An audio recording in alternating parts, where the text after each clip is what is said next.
Hello, and welcome back to my mini-series focused on state splitting. State splitting is a very popular and rapidly growing concept with the idea to split various states within the United States of America into new states along socio-political and economic lines.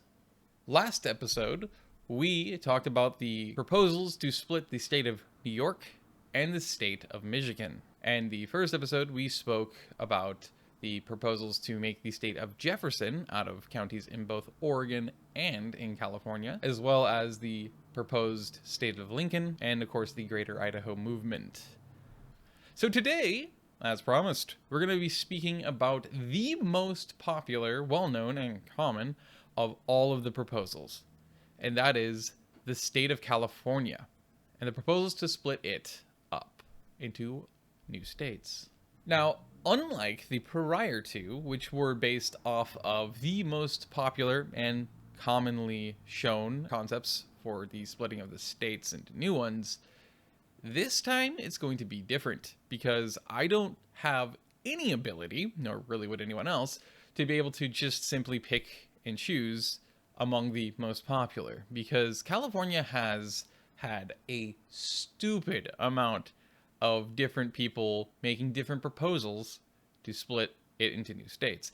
From simply wanting to split it into 2 different states, 3, 4, 5, and even 6 different states are common proposals. So as a result, none of them are really more popular than the others. So alas, I had to, in fact, give a little bit of personal thought into this concept for this video. So we will be splitting it into and addressing 4 total new states. I already did the state of Jefferson. So in this video, we'll actually be emphasizing on the latter 3 states remaining for the state of California. Let's start with the Sierra Republic. This is one that I think is going to surprise a hell of a lot of you, because this is pretty much just dominantly the mostly empty Central Californian Valley, Coast Range, and Sierra Nevada. The Sierra Republic, as of 2023, would have a population of 4,468,742 people. That was even far more than I expected. It's pretty wild.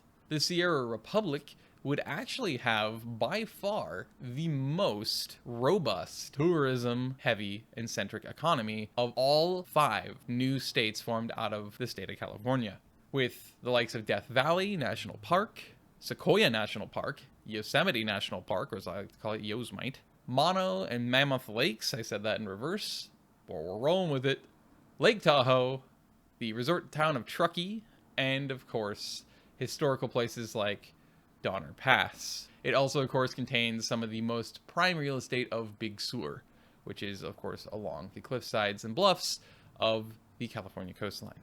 Its most likely capital city would be located relatively centrally in the city of Fresno. Of course, alongside of its very tourism-heavy economy, it would also have a very robust agrarian economy, thus being agricultural. It contains some of California's biggest and most well-known food and agricultural product producers, thus inevitably giving it yet another very stable and consistent economic resource to be able to continue to build its economy with. And of course, it also still features a decent amount of technology firms and companies. Now we'll move on to our next one on the list, and it's going to be South California, or you could say California Sur. Its 2023 population would be 22,871,390 people, still being one of the top 5 biggest states by far in population. It, of course, would contain the entirety of the Los Angeles metropolitan area, including the likes of Santa Clarita, San Fernando, and of course all the way through the Inland Empire, San Diego, and even places like I like to call Coachella, feels like it's more accurate. But, of course, all the hipsters and people in my age group know it, of course, as Coachella in Palm Springs and the whole Palm Valley. We'd have the Salton Sea and Slab City, of course, famously known as Stab City in the GTA series. Imperial, California, just so you can have your Ice Cube references. You also got, of course, San Diego, which is one of the nation's biggest military outposts. Of course, you'd also have the city of Anaheim, and thus the tourism industry would also be incredibly strong here. It would also contain a portion of Death Valley, but its dominant national park would be Joshua Tree National Park, and of course Channel Islands National Park. It also has Mount San Jacinto, which is rapidly increasing in fame due to it being what is known as Mount Chiliad once again in GTA. Santa Barbara and the Ojai Valley are very well used for various film locations. In fact, including, fun fact, for the show Psych. While Psych was running, they split the filming between Santa Barbara and the Ojai Valley and Vancouver, British Columbia in Canada, even though the show was supposed to be set, of course, in Vancouver, BC. Of course, it would also be home to Hollywood and all the major film industry and just generally celebrity culture as well, thus still being arguably the strongest economy out of all of the states, though again, Sierra Republic would very likely manage to compete very well. Our next one and final one is Francisco-Joaquin, because I didn't know exactly how to name this state. I felt like it just was natural to call it Francisco-Joaquin because of the fact that, again, these are the two main major rivers that form the whole of the San Francisco Bay system. Of course, the north half of San Francisco Bay is actually San Mateo Bay, which I often forget, and I think most people probably would because I think most of us just think of the entire thing as San Francisco Bay, understandably. It, of course, would include the entirety of the San Francisco metropolitan area. In fact, I consider San Francisco and San Jose to be a metroplex or a megapolis, even though most people, for some reason, still insist that they're two separate, but they're grown directly into each other, so I don't really see that being the thing. So let's just call it the San Francisco, San Jose, Oakland metropolitan complex. It would also include the Napa Valley. It would, of course, include the city of Stockton, Merced, and Modesto. Of course, therefore, it would be home to the largest tech center and hub of the entire nation. Its 2023 population is 11,740,160. And of course, again, for those of you that are wondering what happened to the most northern part of the state of California, well, it's quite simple. You just got to check out that first video that I made. And thus, that is where this portion of the state has disappeared off to. In the end, I actually personally would say and argue that all three of these states would very likely share very similar and very strong economies. I don't think that they would actually be able to really truly dominate or outshine one another either. Like, they actually, though their economies would each be focused on something very unique that would dominate them, I sincerely believe all three of them would actually be very, very equal and on par with each other economically. Now, again, as I aforementioned, it's important to remember I have a very limited resource in order to make these maps. I am really adept at making basic fictional maps and cartography, but I'm not good at making real world ones. So as a result, I use what's called MapChart. It's a free resource on the internet. You can pay for it if you want to for advanced features, but even within those advanced features, at least they don't seem to ironically feature in their descriptions of it anything that's more specific than that of these counties. So I can only make custom maps and thus custom states of counties. Fortunately for state splitting scenarios and concepts, they always go by county lines. They don't actually go by like vote maps or anything else like that. But the important contextual piece for this is the fact that even if they had something more nuanced and way more local on the levels to be able to custom make these maps, I genuinely would be pretty screwed and I'd be driven ballistic and out of my damn mind because of the fact that in the end, as much as we would love for these to be this simple, these are never, nothing in life is this simple, but especially not sociopolitics and socioeconomics. They are never that simple.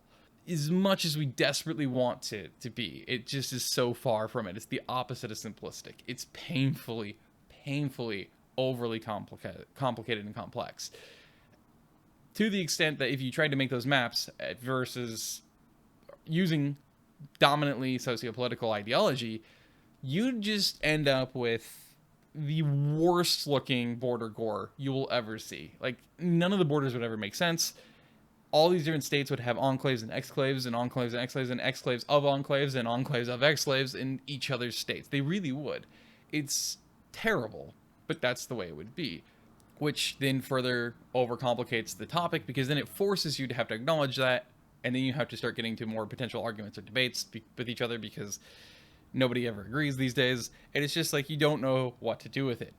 Which is, I think, why people revert back to this overly simplistic state splitting concepts, because it's, at least at a very basic level, potentially going to allow people to take full control over their own destiny, their futures, their lives, their economies, so on and so forth, from the states that have been actively ignoring them, not funding them, and otherwise just throwing them out to dry, while they essentially exploit them for their resources, which then they never give back to those people. They give back to their taxpayers, their main tax-paying bases, their profitability centers, which are the main metropolitan areas, further ignoring and further impoverishing these other portions of states. And of course, most states, even the most urbanized states, you'll find are still very split in this sense, where you'll still have a lot of land area that is way more rural, in contrast, starkly so,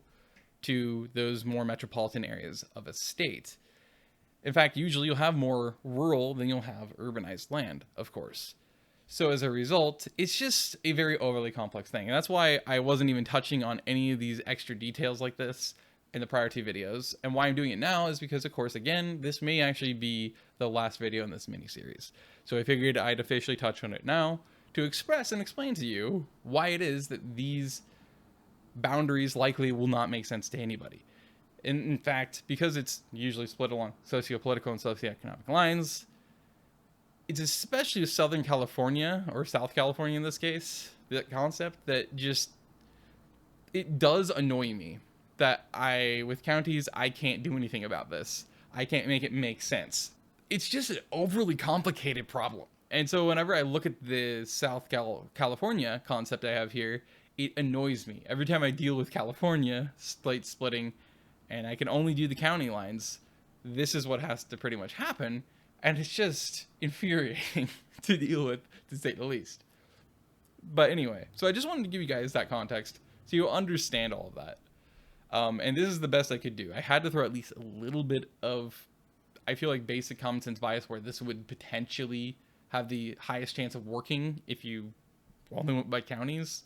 So with that said, let me know what you think in the comments below. Make sure you rant, you rave, and you scream, hoop, holler, and throw a temper tantrum, and tell me how wrong and how evil of a person I am and how uncredible I am because of the fact that I'm always wrong about everything I said because I'm not from there, or I misenunciate names, whatever it is, because that's your internet duties. It's the rule of the internet. And listen, I didn't make the rules, but they must be followed, or else, I don't know, you get blackballed, I guess. And thank you for taking the time to watch this little mini-series. Feel free to share it around if you want, or subscribe, and make a request, or at least notify me of more state-splitting concepts. Other than that, thank you for watching once again. I hope to see you in whatever the next video might be. Stay safe, have a great holiday. I'll see you around.